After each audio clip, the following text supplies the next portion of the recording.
Dans ce cours, nous allons analyser l'incipit du dernier jour d'un condamné. Le narrateur s'y présente et parle de lui en comparant ses deux vies. Sa vie passée, sa vie présente. C'est-à-dire au moment où il décrit et où il raconte. Cet incipit est aussi l'occasion pour Hugo, l'auteur, d'exprimer sa position sur la peine de mort. Car cet extrait, même s'il est narratif, descriptif, il a aussi une visée argumentative, surtout argumentative. Donc il faut relever la thèse avancée, les arguments employés et repérer la stratégie adoptée. N'oublions pas que c'est aussi un incipit, puisque c'est le premier chapitre. Et rappelez-vous la définition de l'incipit. C'est un lieu, l'incipit, c'est un lieu stratégique où se rencontrent l'auteur et le narrateur. Il est important de l'analyser pour, bien sûr, comprendre où on va, où le lecteur va, pourquoi prendre ce livre et le lire, pourquoi l'avoir acheté, donc, qu'est-ce qu'il annonce, etc. Alors, survolons l'extrait. Remarquez l'emploi des couleurs. Première couleur, deuxième couleur, 3, 4, 5 couleurs. J'emploie ici 5 couleurs. Une phrase en bleu encadre le texte. La voilà. Suivez. Vous qui regardez ailleurs, suivez. Condamné à mort. Et à la fin, condamné à mort. À la fin de cet extrait, de ce premier extrait. Pour le deuxième extrait, vous avez la même chose.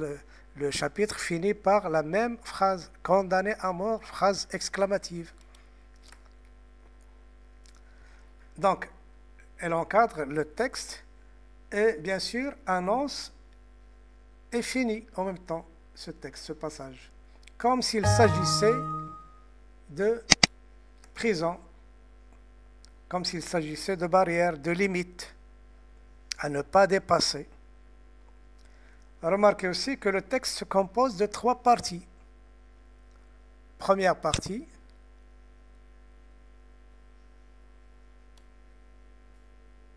deuxième, avec autrefois, et la troisième partie, c'est celle-ci. On va focaliser notre lecture sur ces 3 parties. Alors, première partie, c'est une phrase, elle se compose d'une phrase exclamative qui introduit les sujets, suivie d'un constat et de sa conséquence. Dans ce commentaire, dans bien sûr cette phrase-là, on comprend que il y a 5 semaines que le personnage se trouve en prison, a été condamné à mort.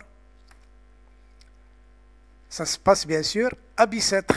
Maintenant, il est à Bicêtre. Bicêtre, c'est une prison. Prison célèbre à l'époque de Victor Hugo. On met tous les prisonniers, surtout les condamnés à mort, avant leur exécution. Donc, qu'est-ce qu'on apprend dans cette phrase? Il y a 5 semaines qu'il est en prison. Et cette prison, cette condamnation, l'a fait changer. Il ne pense plus qu'à cette idée de la condamnation à mort, à tel point que cette condamnation l'a fait vieillir. Il est maintenant courbé sous son poids. Nous avons un autre paragraphe, deuxième paragraphe, introduit par un connecteur temporel, autrefois. Et un autre paragraphe, le troisième, annoncé par un autre connecteur temporel, maintenant. Donc, le texte comme vous le remarquez, repose sur la comparaison de deux situations, deux périodes, deux étapes de la vie du condamné. Focalisons-nous sur le premier paragraphe, sur autrefois. Le narrateur, ici, fait son autoportrait. Lisons. Autrefois, car il me semble qu'il y a plutôt des années que des semaines, j'étais un homme comme un autre homme. Chaque jour, chaque heure, chaque minute avait son idée. Mon esprit jeune et riche était plein de fantaisie, etc., etc. Qu'est-ce qu'on apprend? Nous avons ici que le narrateur, puisque c'est un incipit, donc il se présente, le narrateur, le personnage se présente. C'est un homme, donc ce n'est pas une femme, c'est un homme. Ce condamné à mort, c'est un homme. Au niveau physique, il est jeune. Mon esprit, jeune, l'adjectif ici, jeune. Et surtout, le portrait au niveau moral, c'est un homme cultivé, esprit riche. Chaque jour, chaque heure, chaque minute avait son idée, donc il avait l'esprit, bien sûr, créatif. Il aimait la vie, plein de fantaisie, il s'amusait, etc.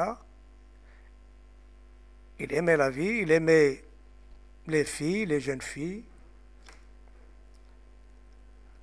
Est-ce que ces filles sont étrangères ou appartiennent à la famille, ce sont des membres de la famille?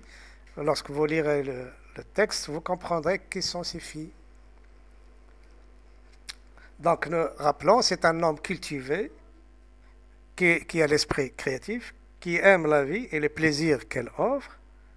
C'est aussi un homme croyant, un bon croyant, pieux. Il va à l'église, c'est-à-dire le lieu de prière, il fait ses prières, donc il pratique. Il va au théâtre aussi, donc cultivé, il aime le théâtre. En somme, c'est un homme libre. Un homme libre. Un jeune homme libre de ses mouvements. Libre de ses mouvements et de ses pensées. Mais quel rapport avec un roman à thèse? Remarquez ici, il n'y a que de la description et de la narration. Il raconte et décrit. Et surtout, il se décrit. Il fait son autoportrait. Alors, quel rapport avec un roman à thèse, puisqu'il s'agit d'un roman à thèse? L'auteur présente ici un jeune condamné qui a beaucoup de qualités. Remarquez les qualités qu'on a relevées. Jeune, esprit riche, cultivé, croyant, pratiquant, qui aime la vie. Donc c'est un bon citoyen. Et un bon citoyen, bien sûr, ne mérite pas de mourir et pourrait ne pas mériter cette condamnation. Il peut ne pas mériter ce qui lui arrive. De manière indirecte, ces qualités constituent des arguments contre la peine de mort. Vous avez compris maintenant, c'est insipide. Même s'il est descriptif, narratif, il est descriptif. Il a une visée, il argumente de manière indirecte. Il a une visée argumentative. Donc ici, dans cette partie-là, bien sûr, Victor Hugo, l'auteur, prépare son lecteur à ce qui va suivre, à son plaidoyer. Dans ce roman, il va bien sûr exprimer sa position contre, il est contre la peine de mort. Et pour, bien sûr, pour étayer son argumentation, il a choisi cette technique de narration, cette technique de narration autobiographique, même si c'est fictive. Ce n'est pas une vraie autobiographie, puisque ce personnage, ce condamné à mort, ce n'est pas Victor Hugo. Voyons maintenant ce qui a changé avec cette condamnation à mort. Nous avons compris que ce condamné à mort, au passé, c'était un jeune, avant qu'il soit condamné, c'était un jeune homme libre, bon citoyen, bon croyant, etc. Voyons maintenant ce qui a changé avec sa condamnation. Lisons. Maintenant, je suis captif. Mon corps est offert dans un cachot, mon esprit est en prison dans une idée, une horrible, une sanglante, une implacable idée. Je n'ai plus qu'une pensée, qu'une conviction, qu'une certitude, condamné à mort. Vous voyez ce qui a changé chez lui. Avant, il avait l'esprit créatif, riche, les idées foisonnées dans son esprit. Là, il n'a plus son esprit et ne pense plus, ne travaille plus, ne rumine plus, ne fonctionne plus. Seule l'idée de la mort le hante, le possède. Donc, son esprit est en prison, son corps aussi en prison, ou l'inverse, vice-versa. Vous voyez, donc, les deux sont en prison. Donc, cette condamnation a eu des effets négatifs sur son moral et son physique. Nous comprenons ainsi que l'objectif de cet incipit est de susciter la pitié du lecteur, d'attirer notre attention, nous lecteurs, sur les souffrances d'un jeune homme qui voit sa vie détruite à cause d'un jugement prononcé par des hommes. Remarquez que le crime de ce jeune homme n'est pas mentionné, n'est pas précisé. On ne sait pas pourquoi il a été condamné à mort. C'est une condamnation lourde de conséquences. Alors, quel est le crime qu'il a commis? Ce n'est pas important pour Victor Hugo. Ce n'est pas important ce qu'il a fait, mais ce qu'il va subir, ce qu'il va vivre en prison avec cette condamnation à mort. L'important, ce n'est pas de prononcer une condamnation à mort. Pardon. L'important, ce n'est pas de prononcer une condamnation à mort, comme je l'ai dit, et de la remplacer par une autre sentence. C'est ça l'important. Il faut la remplacer par une autre sentence. Vous verrez par la suite les propositions de Victor Hugo pour remplacer cette condamnation à mort. Donc, là, on retrouve un peu la visée argumentative. Donc, Victor Hugo, c'est aussi un politicien. Il exprime son opposition contre une idée, mais en même temps, il propose par quoi on pourrait la changer, la remplacer. Voilà, donc, synthétisons notre lecture du passage. Voilà, vous avez ici une synthèse que je vous ai concoctée. La thèse, bien sûr, à partir de ce texte, c'est « Je refuse d'être condamné », puisque le texte est à la première personne. Et bien sûr, il va adopter la stratégie de la mise en parallèle. Il va comparer le passé et le présent. C'est une technique argumentative très simple à adopter dans vos rédactions. Il s'agit simplement de comparer deux situations. Alors, résumons un peu ce qu'a fait le narrateur. Il a présenté son autoportrait, il a fait son autoportrait passé et présent. Alors, au passé, c'était un homme normal, ayant des qualités. Quelles sont ses qualités? Physiquement, je suis jeune. Socialement, je suis bourgeois. Culturellement, je suis cultuellement au niveau de la religion. Culturellement, je suis croyant, pratiquant. Culturellement, je suis lettré. Moralement, j'ai une âme sensible. C'est un homme, un romantique, si vous voulez. Donc, un homme comme moi ne doit pas mourir, ne doit pas être condamné à mort. Voyons maintenant son présent. Mon présent, je suis devenu un homme anormal, ayant perdu toute humanité. Il n'est plus un homme comme les autres hommes, ayant perdu ma personnalité. Il a perdu tout ce qui fait de lui un jeune lettré, un jeune croyant, un bon citoyen. Donc, un homme comme moi mérite de mourir, mais c'est à cause de cette condamnation prononcée par la société que je suis devenu ainsi. Ce qui m'a changé, c'est la société, c'est la condamnation. Ce n'est pas moi qui ai changé. Donc, dans les deux cas, le narrateur, personnage, gagne sur les deux tableaux, car ces deux vies plaident contre la peine de mort. Voilà, j'espère que vous avez compris cette première partie, cette entrée dans l'œuvre, cet incipit, et pour que vous puissiez renforcer un peu cet acquis, je vous ai ici énuméré quelques procédés qu'il a employés, que le Victor Hugo a employé dans cette première partie. Alors, il a employé la mise en valeur par le présentatif, voilà. Il a employé ici l'exclamation, l'énumération des figures du style, des procédés linguistiques, l'énumération, il a employé la gradation, la comparaison, la métaphore, la personnification, l'hyperbole. Essayez de repérer ces figures de style dans le texte pour vous aider.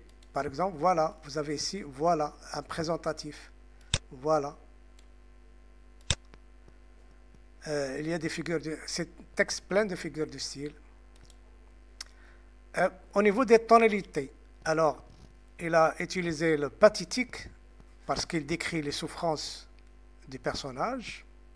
Le personnage rapporte ses souffrances, essaie d'attirer notre pitié. Nous avons aussi le tragique, la tonalité tragique, parce que le texte, remarquez, même au niveau graphique, au niveau lexical, vous avez une phrase qui emprisonne le texte. Comme le narrateur, comme le personnage narrateur, est emprisonné dans cette idée de la mort qui le hante. Donc il n'y a pas d'issue, il n'y a pas de solution, il n'y a pas de sortie. Pas de sortie de cette prison, peut-être vers la mort, et aussi pour son esprit. Son esprit est limité par les quatre murs et par l'idée de la mort. Nous avons aussi le registre pathétique, la tonalité lyrique, puisqu'il parle de sa douleur, il évoque des sentiments intimes. Voilà, nous avons fini avec l'incipit, mais essayez de résumer ça dans ce tableau. Essayez de synthétiser à votre façon, à votre manière, ce que nous avons relevé. Alors, essayez de relever, ça se passe quand, à quel moment commence le roman. Pour vous aider, lisez le dernier paragraphe. Lisez le premier paragraphe pour repérer le lieu. Ça se passe où? Présenter les personnages. Il y a deux personnages principaux et un autre personnage qu'on n'a pas relevé. Essayez de résumer l'intrigue. Ça parle de quoi? Quelle est l'histoire dont va parler le dernier jour d'un condamné? Essayez de présenter les thèmes. Quels sont les thèmes que va traiter Victor Hugo dans ce livre? Et le genre de texte. Voilà pour aujourd'hui.